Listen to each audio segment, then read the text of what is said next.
It was one of those sweltering summer afternoons where the heat shimmered off the pavement like a mirage. The road stretched out endlessly, flanked by tall, dry grass swaying lazily in the breeze. A lone black sports car sat on the side of the road, its sleek body gleaming beneath the punishing sun.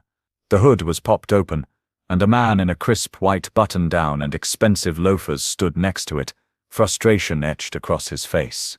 He tapped his phone screen repeatedly, each failed attempt at connecting to a signal tightening the crease in his brow. His Rolex caught the sunlight, a brief flash of silver in the haze. A few feet away, standing barefoot on the dusty roadside, was a boy. He couldn't have been older than 13. His dark skin glistened with sweat beneath the thin fabric of his faded red t-shirt. His jeans were worn at the knees, fraying at the edges, and his sneakers had seen better days. He watched the man with quiet curiosity, his small hands gripping the handlebars of a rusty old bicycle. "Need some help?" the boy asked, his voice cutting through the stagnant air. The man barely looked up. "No thank you," he said curtly. "I'm waiting for roadside assistance." The boy didn't move. He tilted his head, his wide brown eyes scanning the exposed tire. "Looks like you've got a flat." The man sighed, exasperated. "Yes, I'm aware." The boy hesitated. "I could fix it for you," he said softly. The man gave him a once-over, bare feet, worn clothes, and that battered old bike. A flicker of condescension passed over his face. "I doubt that." But the boy didn't look away. His gaze was steady, and there was something about the quiet confidence in his tone that made the man pause. Finally, the man stepped aside, gesturing toward the tire with a resigned wave of his hand. "Fine, let's see what you've got." The boy set down his bike and knelt beside the car. His hands moved swiftly and surely, unfastening the bolts with a level of ease that seemed impossible for someone his age. The man folded his arms, watching in silence. "How do you know how to do that?" the man finally asked. "My dad taught me," the boy said. His voice softened. Before he left, the man's expression shifted, a flicker of something softer beneath the hardened exterior. The boy finished tightening the last bolt and stood up, brushing the dust from his hands. "All set," he said. The man stared at him, then at the perfectly replaced tire. He reached into his wallet, pulling out a crisp $100 bill. The boy shook his head. "No thank you. Take it," the man insisted. The boy smiled faintly. "I just wanted to help." The man stood there, holding the bill, as the boy climbed back onto his bike. He pedaled away, disappearing into the shimmering heat. The man slid the bill back into his wallet, his gaze lingering on the road where the boy had vanished. Little did the boy know, that moment would change both their lives forever. The man couldn't stop thinking about the boy. Days passed, but the image of that quiet, confident smile and those worn-out clothes stayed with him. He found himself wondering how someone so young could carry himself with such dignity and strength. A week later, he was driving through the same neighborhood when he spotted the boy again. This time, the boy was sitting on the curb outside a run-down corner store, his bike lying on its side. His knees were pulled to his chest, and his head was down. The man pulled over without thinking. He stepped out of his car, walked over, and sat down next to the boy. "Hey," the man said. "You okay?" The boy looked up, his eyes red-rimmed. "Yeah, just tired, I guess." The man studied him for a moment. His shirt was even more faded than before, and his shoes, if you could still call them that, barely held together. His gaze drifted toward the bike. The chain was broken. "You want me to help with that?" the man asked.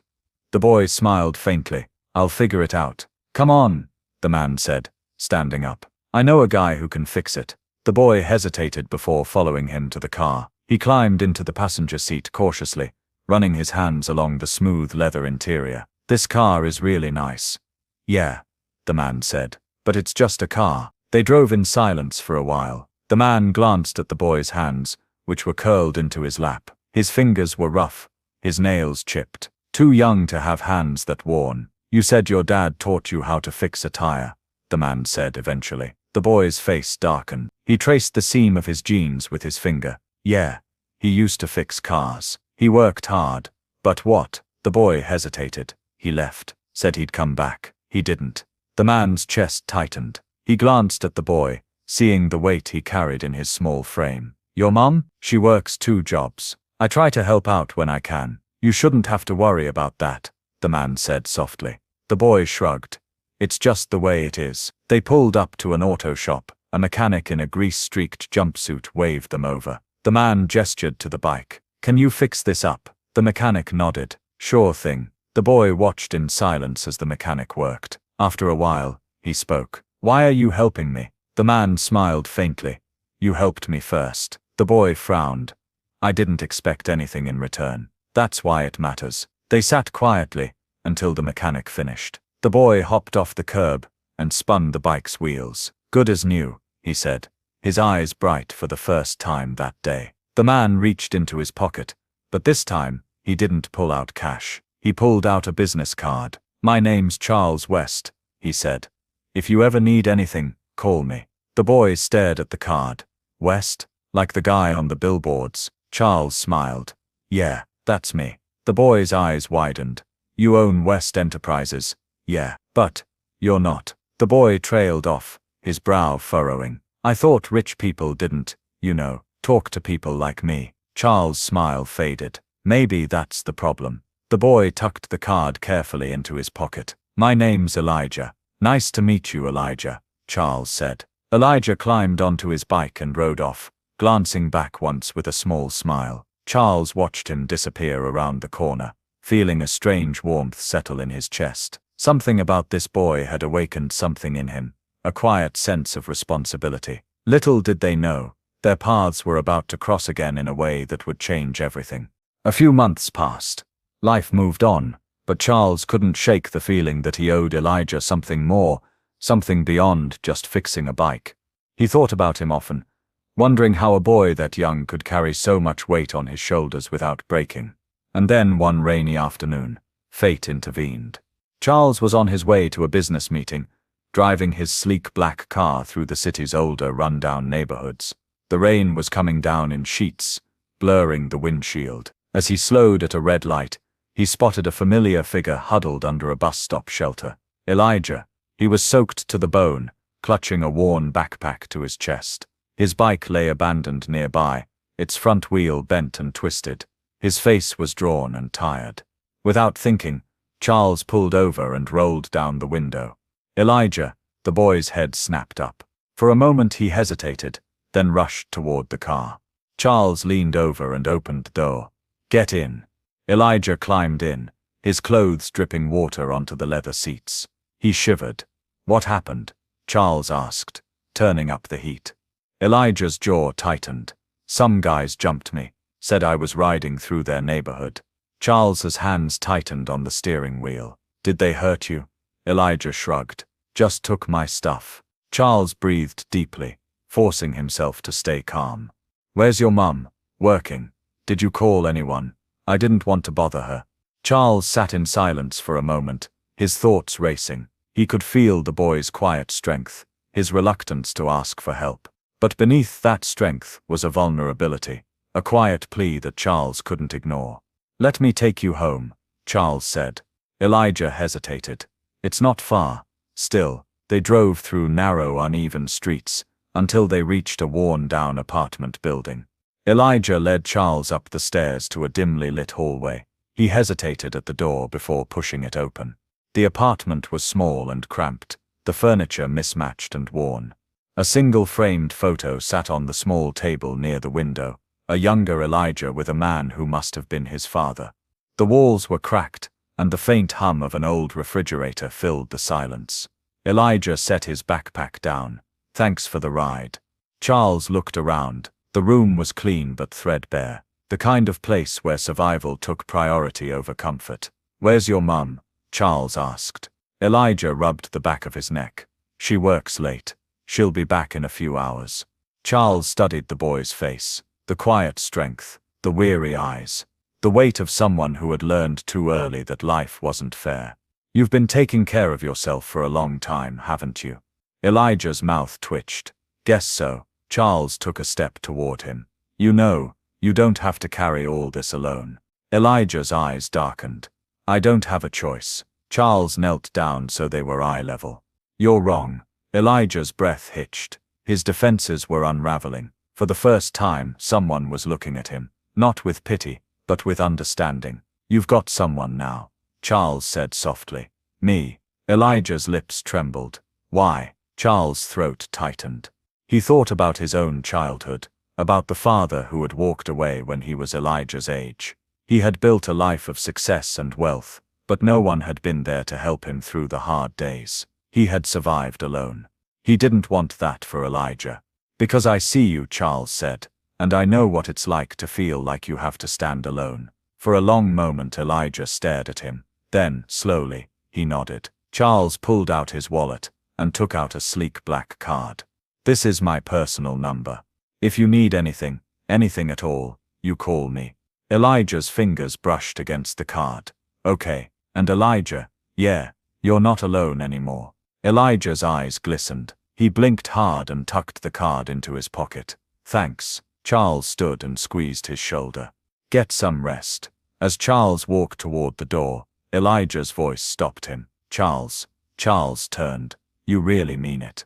Elijah's voice was small, tentative. Yeah, Charles said. I do. Elijah smiled. Small but real. Okay. Charles left the apartment with a sense of clarity he hadn't felt in years. He had spent his life chasing success, believing that money and status defined his value. But in that small, broken apartment, he had found something far more valuable: connection, purpose, and he wasn't going to let it slip away. Over the next few weeks, Charles kept his promise. It started with small things. He called Elijah every few days, just to check in. He sent groceries to their apartment without explanation. One Saturday afternoon, he showed up at Elijah's door with a brand new bike. Elijah's eyes widened when he saw it. You didn't have to. I know, Charles said, smiling, but I wanted to. Elijah hesitated before running his fingers along the handlebars. It was sleek and sturdy, with a deep blue finish. This is too much. No, it's not. Elijah swallowed hard. I don't know how to. I mean, I don't have anything to give you back. You don't have to give me anything, Elijah, Charles said gently. Just let someone care about you for once. Elijah's eyes glistened. He nodded. Okay. But Charles knew it wasn't just about the bike. It was about the fact that for the first time, someone had shown Elijah that he mattered. And then one day, Elijah called him. Hey, Charles answered. You okay? A nervous laugh came from the other end of the line. Yeah, actually, I wanted to ask you something. Sure. There was a long pause. My school's having this career day thing tomorrow. Everyone's supposed to bring someone they look up to. I don't really have anyone else. Charles' chest tightened. You don't have to, Elijah added quickly. I know you're busy. I'll be there. You sure? Absolutely. The next morning, Charles stood at the back of the school auditorium, dressed in a tailored gray suit. Rows of students sat cross-legged on the floor while parents and guardians spoke about their jobs and life experiences. Charles felt the stares as he walked toward the front, but he kept his eyes on Elijah, sitting nervously in the front row. When the teacher called Elijah's name, the boy stood up and walked to the podium. His hands trembled slightly. This is Charles, Elijah said, gesturing toward him. He's, a businessman. He runs a lot of companies and stuff. A few kids whispered, impressed. But that's not why I picked him. Elijah continued, his voice growing steadier. I picked him because he helped me when no one else did, and because he taught me that it's okay to let people care about you. Charles' throat tightened, and Elijah's lips curved into a shy smile. He's kind of like family. Charles's eyes burned. He forced a smile and gave Elijah a small nod. The teacher smiled. Thank you, Elijah. And thank you, Mr. Turner. Elijah sat back down, and Charles joined him. As soon as Charles sat, Elijah leaned closer. Thanks for coming. I wouldn't have missed it. They sat there quietly, as the next student walked up to speak. Later that afternoon, Charles walked Elijah home.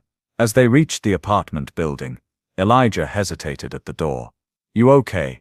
Charles asked. Yeah, Elijah glanced down at his worn sneakers. You really meant it when you said I could call you anytime. Yes, Charles's voice was steady. And you're not just doing this because you feel sorry for me, right? No, Charles said softly. I'm doing it because I care. Elijah nodded slowly. Then, in a move that caught Charles completely off guard, Elijah stepped forward and wrapped his arms around Charles's waist. It was quick and awkward, but real. Charles's hand hovered for a second before he gently placed it on Elijah's back. You've got someone now, Charles said quietly. Elijah pulled back, smiling shyly. Yeah, I know, and for the first time in his life, Charles knew that success wasn't measured in wealth or status. It was measured in moments like this. Months passed, and Charles remained a steady presence in Elijah's life. He attended school events, helped Elijah with his homework, and even took him to basketball games. Slowly, Elijah began to open up, not just to Charles, but to the world around him. Elijah's teachers noticed the change. His grades improved. He started participating in class discussions, even cracking jokes with the other kids. The quiet, guarded boy was becoming more confident, more alive.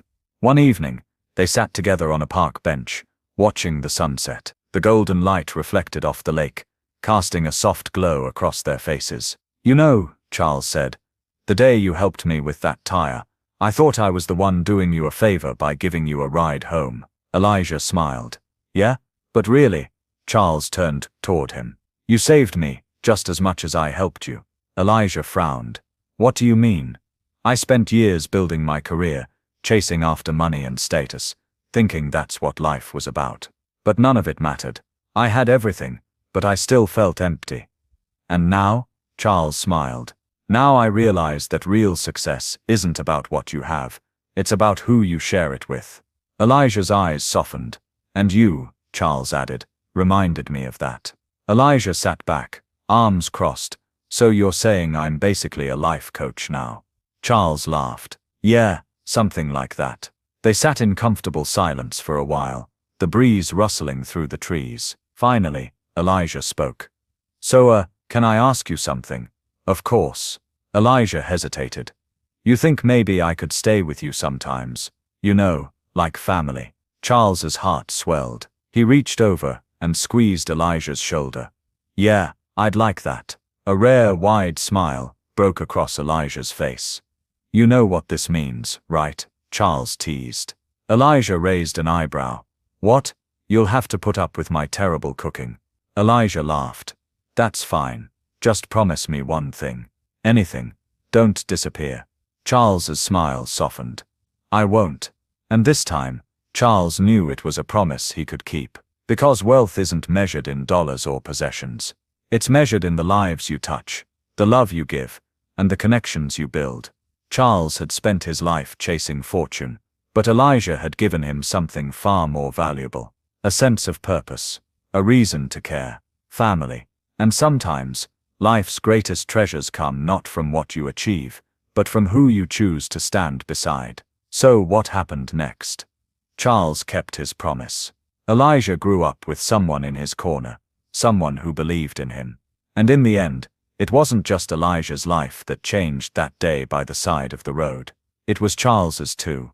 Because sometimes, the smallest moments of kindness have the power to rewrite an entire life story. If you've ever had someone change your life with an act of kindness, share your story in the comments. And remember, sometimes the person you help might just be the one who saves you.